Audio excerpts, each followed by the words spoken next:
Muy buenas tardes otra vez, queridos espectadores de Lágrimas en la lluvia, en esta tarde de domingo que dedicamos, en la que dedicamos nuestro programa a la corrupción política, aunque naturalmente con sus conexiones financieras a las que ya han aludido aquí Antonio García Trevijano y Arturo Beltrán. Antes, cuando estaba hablando sobre la película, corté a Miguel Ayuso, porque creo que su primera intervención ya fue suficientemente jugosa como para poner muchos temas sobre el tapete, pero él nos había anticipado que quería acotar aquellos asuntos de la película que le resultaban más interesantes ante el tema que hoy nos convoca.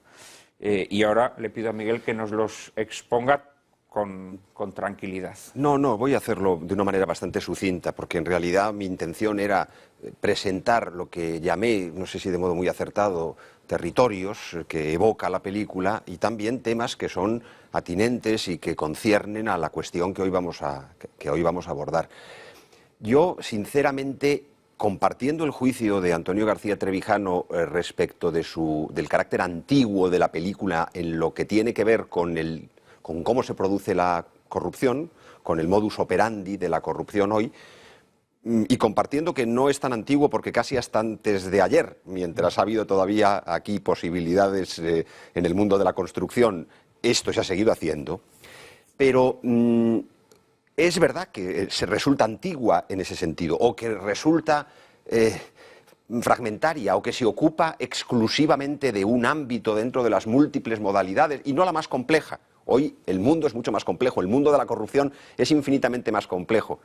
Pero yo pienso que no es antigua en cuanto a los temas que hace surgir. Quizá en cuanto a los procedimientos, sí, pero no en cuanto a los temas sustanciales.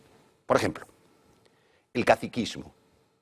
El caciquismo no es un fenómeno del XIX. El caciquismo verdadero, profundizado y radicalizado es un asunto de las oligarquías de los partidos, la ley del hierro de las oligarquías, de Michels, tema tan querido para Antonio García Trevijano.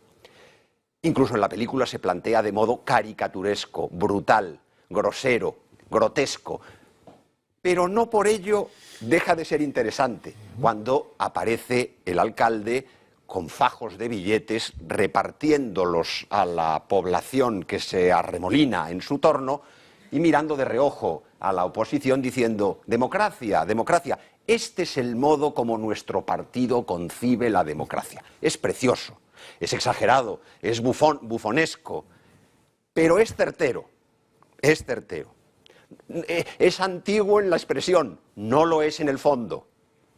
Claro, el clientelismo claro, está ahí, presente en nuestra democracia. Como no lo es la patrimonialización de la política, que allí se presenta también de modo burdo en la figura, hoy imposible tal cual, hoy tiene que hacerse a través de mediaciones. No es posible que el concejal de urbanismo sea promotor inmobiliario al mismo tiempo. Hoy existen mediaciones entre uno y otro, pero el fenómeno de la patrimonialización de la política, de la confusión entre lo público y lo privado, sigue estando ahí. Ese es otro tema central para la cuestión que nos ocupa. Como es un tema central la desafección que el sistema de partidos produce en los gobernados, más pronto que tarde, pero inexorable en todo caso. Como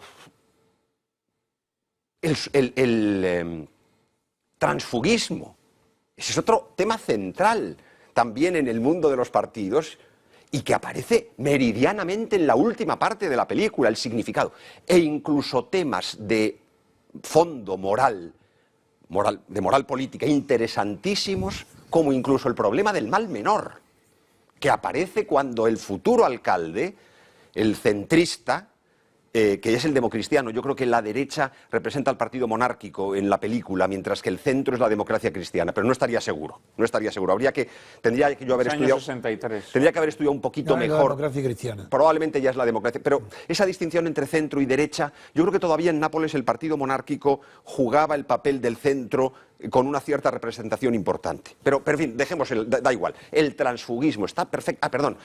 El mal menor.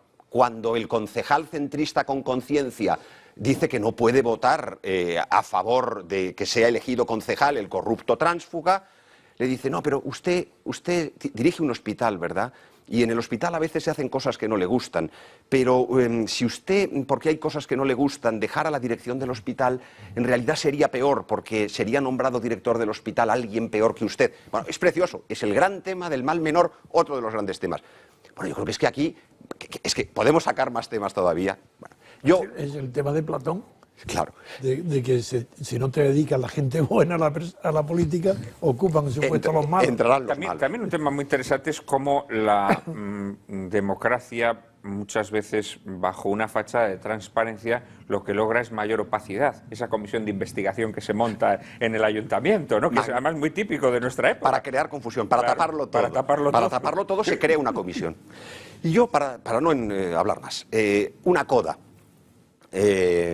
De nuevo, no es que yo no sea patriota, líbreme Dios, todo lo contrario, pero el patriotismo no está reñido con la racionalidad. A mí me produce melancolía estas películas en las que, en un sistema de corrupción disparatado como el italiano, pero cuando uno asiste al modo de conducirse los debates, al modo de razonar, incluso picaresco, tiene una superioridad tan extraordinaria con el modo penoso, paupérrimo, gitanil, español, Claro, que uno no puede dejar de recordar en el manca finezza de el corruptísimo Andreotti.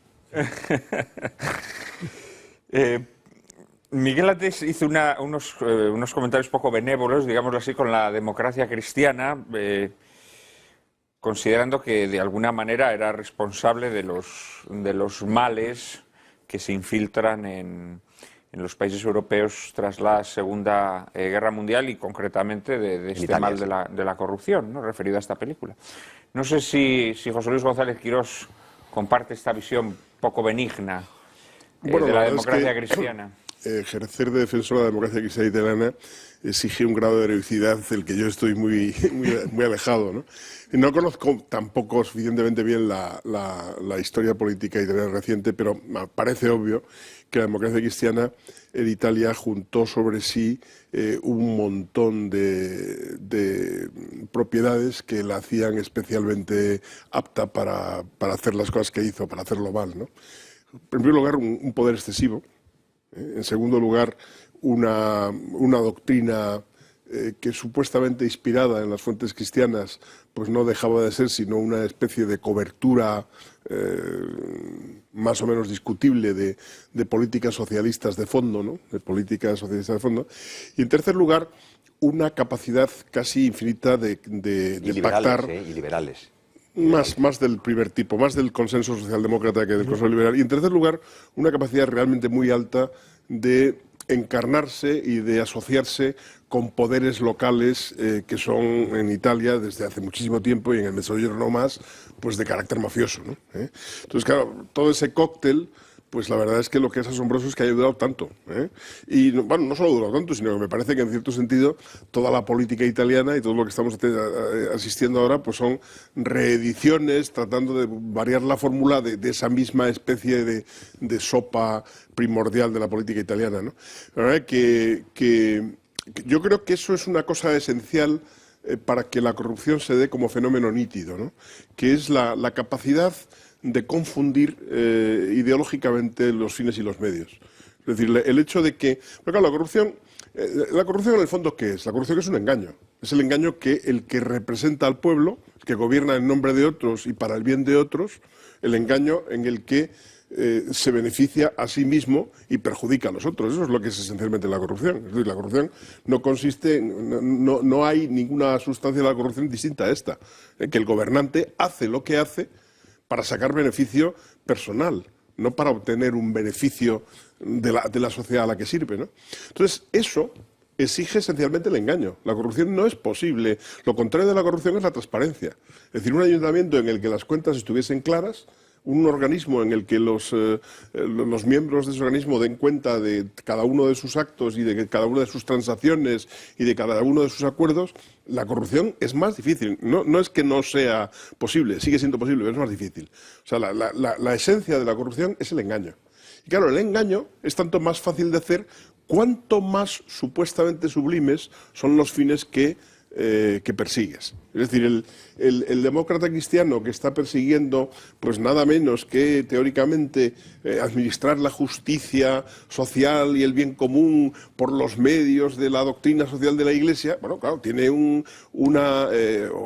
algo parecido, ¿no? Pues tiene ahí una cobertura ideológica que le va a amparar cualquier clase de maniobra discutible, ¿no? Entonces, esto dicho de una manera, termino ya, de una manera muy gráfica para que, en fin, sin querer ser excesivamente fino en el análisis político, pero claro, psicológicamente hablando, si uno quiere ser un canalla, es más fácil que se refugie en un lugar donde el canalla no va a ser tenido por tal. Si uno se hace, voy a poner un ejemplo exagerado, si uno es un canalla y se mete en el colegio de cardenales, pues hombre, ahí va a tener una presunción de inocencia bastante alta. O se hace juez, con perdón.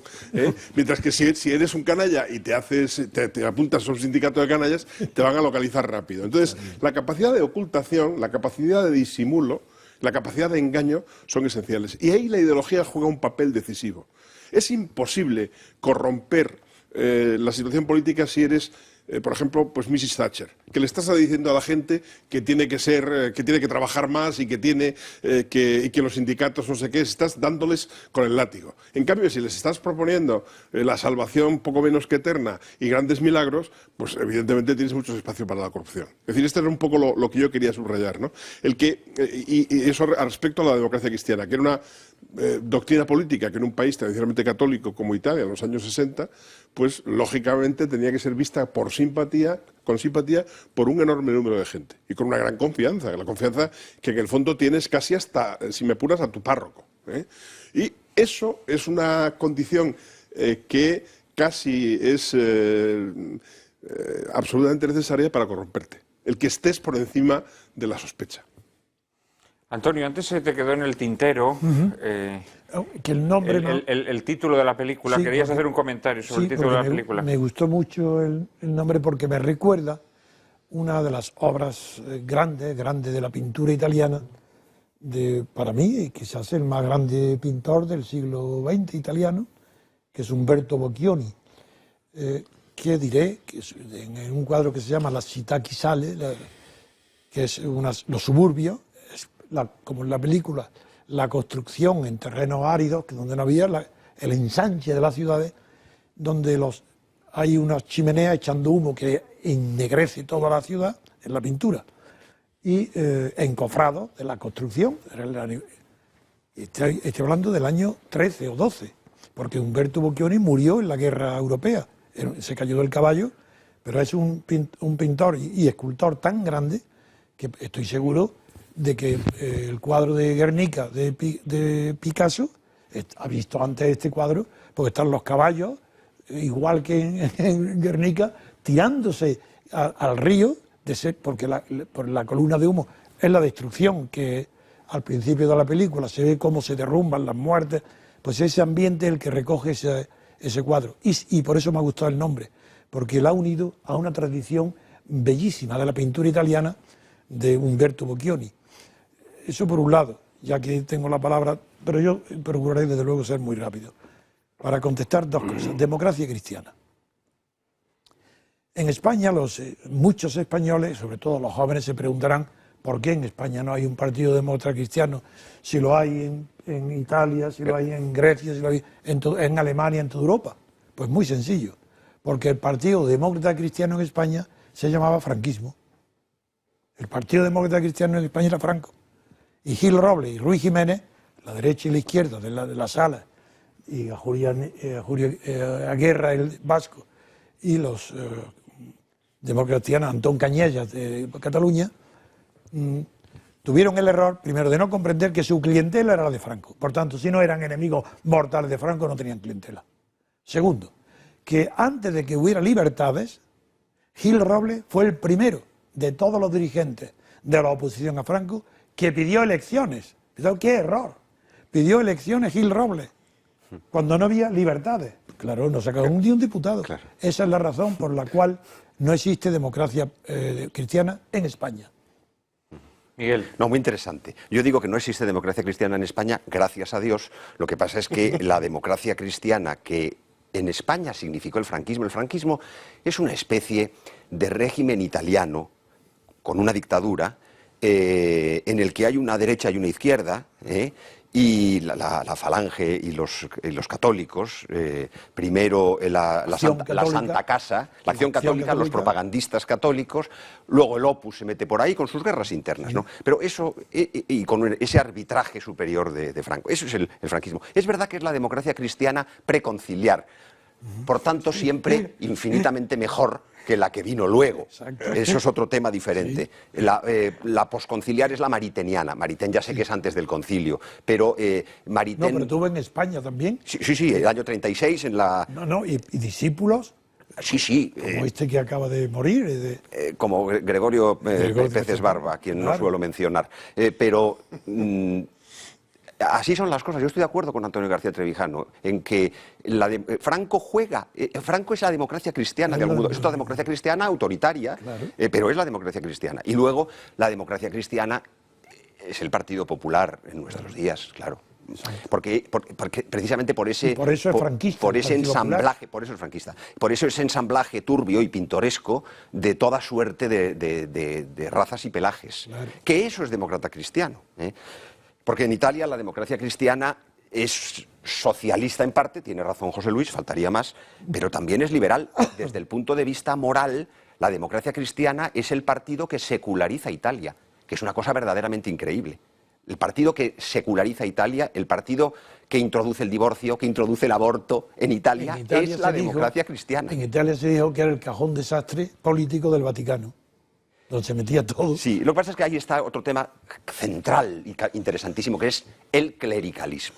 El clericalismo no desde un punto de vista institucional, sino desde un punto de vista mental. ¿Qué es el clericalismo desde el punto de vista mental? El complejo de inferioridad del mundo católico, que considera que tiene que adaptar, del mundo católico y fundamentalmente del clero, por eso el nombre es apropiado, que considera que en realidad tiene que someterse a las tendencias dominantes para intentar bautizarlas. Sí. Pero es que a veces no se puede, hay cosas que no se pueden bautizar. Y ese intento de bautizarlo todo, la sana laicidad, el sano proxenetismo, no sé, en fin, perdón por el chiste. O sea, te refieres a un intento, digamos, de incursionar en las filas enemigas para atraerlas hacia... Sí, pero a través de maniobras intelectuales absolutamente infundadas. En definitiva son de lenguaje, sí. Porque al final no hay nada de eso. Así es.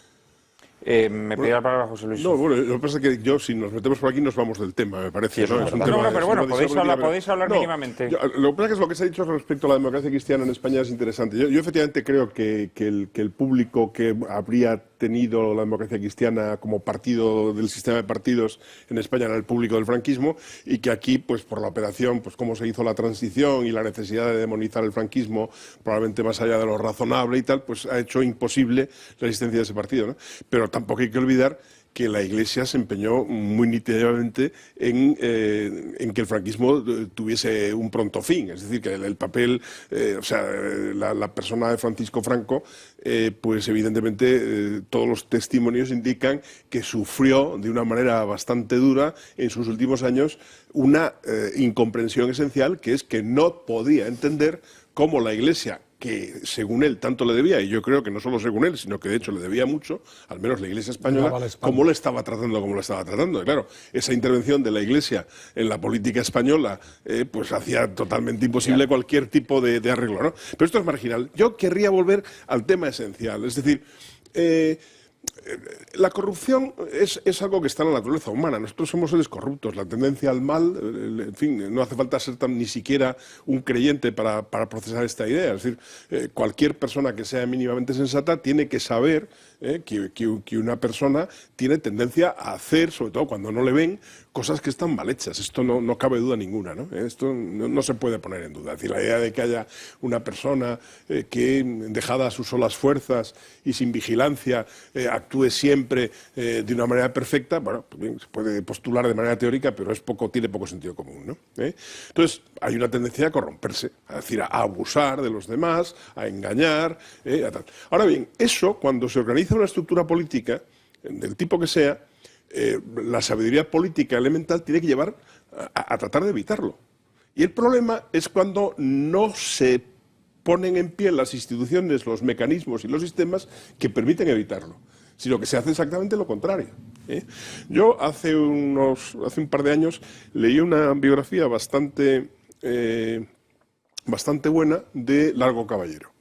Y el biógrafo recordaba una cosa que decía Largo Caballero, que es persona por la que tengo escasísimas simpatías ideológicas, políticas y de cualquier tipo, pero Largo Caballero, a la hora de hablar de cómo había que escoger a los cargos políticos en el Partido Socialista Español de antes de la guerra, decía, y creo que además más o menos lo hizo, que tenía una norma, que era que en los cargos en que había más posibilidades de que hubiese algún robo o alguna desviación, había que poner a la persona más proba y tratarla como si fuera el más sinvergüenza. Claro, si tú pones a la persona más proba y la tratas como si fuera el más sinvergüenza y la vigilas, entonces es posible que aquel no meta la mano en la caja. Pero claro, si haces lo contrario, que es poner al más sinvergüenza y tratarlo como el más probo, entonces es seguro que la cosa va a marchar mal. Pues bien, lo que yo sostengo es que en el sistema español actual, para entrar aquí y olvidarnos un poco del Nápoles de los 60, aunque sea bueno el antecedente, las instituciones actúan, y lo están diciendo todos los días, con la presunción de inocencia. Pero ¿cómo que hay que presumir eso? No hay que presumir ninguna inocencia. Hay que presumir la sinvergonzonería y tratar de evitarla. Entonces, con el trunco de la presunción de inocencia, pues resulta que se pilla a alguien con las manos en la masa y resulta que es inocente. Y no se toman las medidas necesarias, no hay ni atisbos de una política de transparencia y de control y de poliarquía y de juego de poderes para evitar que la gente haga de su capa un sayo y vaya a la política a enriquecerse, como ha dicho más de uno. Claro, el que va a la política a enriquecerse tarda muy poco en poder hacerlo, porque tiene muchos instrumentos para poder hacerlo. Hay muchas maneras de engañar, porque también ahora la política tiene más medios, y en ese sentido es en el que decía yo que la película se me hace más antigua, porque ahí la corrupción es una corrupción como muy corporativa, y ahora la corrupción es estrictamente personal. Todo el mundo sabe que el otro también lo está haciendo, pero nadie le dice al otro lo que está haciendo. O sea, no hay pactos sobre corrupción. Son siempre privados. No. Yo no estoy de acuerdo contigo. Yo creo que la corrupción es muy corporativa. Bueno, los casos que es tenemos corporativa de hecho, pero de corrupción no te imaginas nunca, serían incomprensibles sin el cobijo de las estructuras de poder de los partidos. No te imaginas ninguna de las escenas que se ven en esa película de personajes del partido hablando acerca de la cuestión corrupta. Eso es imposible. Es decir, ahora el nivel de disimulo y el nivel de interposición de pantallas y tal es mucho más alto. Sí, eso sí, claro, eso sí, pero yo creo mucho más técnica. Yo creo que sigue siendo corporativo. Lo que está sucediendo en Cataluña es corporativo, no es personal. Eso son corrupciones que serían incomprensibles sin un andamiaje que proporciona. Pero primero es corporativo en un sentido distinto. Estoy de acuerdo, es súper corporativo y además es institucional incluso. Pero hay muchas mamparas que evitan. De eso no se habla. Es decir, no está en la agenda. No, hombre, vamos a ver, yo creo que en los aspectos, digamos, lo técnicos de cómo se desenvuelve la corrupción, esta película sí puede estar anticuada, pero yo creo que en los temas no. En los temas de fondo no, ¿eh? En los temas de fondo. No, igual, del mismo modo que es muy moderna, muy de siempre, muy inmortal, las justificaciones que el corrupto se hace. Hay una secuencia maravillosa que es cuando Rothsteiger lleva al concejal comunista a ver uno de los pisos que él ha hecho y le dice, mira, pero si yo estoy haciéndole un bien a la sociedad. Es decir, esto también es muy típico del corrupto. El corrupto necesita sentir primero que él no está haciendo ningún mal, pero incluso que está haciendo un bien. Y en este sentido yo creo que la película está llena de menciones. Eso es pura hipocresía hoy en día. Que hoy en día es pura hipocresía. Mientras que en este caso era una doble conciencia, que habría que distinguirlo. Sí, bien, pero tengo que decir que esas justificaciones del corrupto están ahí. Y, hombre, los enjuagues que se ven en la película yo no creo que sean absolutamente propios de otra época. Cuando uno ve, por ejemplo, pues lo que era el Consejo de Administración de determinadas cajas de ahorros, empezando por Caja Madrid, hombre, si eran olimpiadas del enchufismo, ¿no? O sea, realmente ahí era Sí, pero ya que pones ese ejemplo, ante los jueces, algunos de los consejeros se han defendido, bien o mal, a mí me parece que más bien mal que bien, diciendo yo no sabía, yo llegaba allí y firmaba. Ya, bueno, Es sí, decir, firmabas, no se debatía. pero estabas allí porque te habían puesto tus amiguetes, el ejemplo porque es muy eras el importante, cuñado porque el de Consejo, la presidenta o presidente, porque eras el sobrino del pero vicepresidente. el Consejo no debatía los asuntos realmente importantes. Bueno, bien, pero... Claro, es que ese es el punto.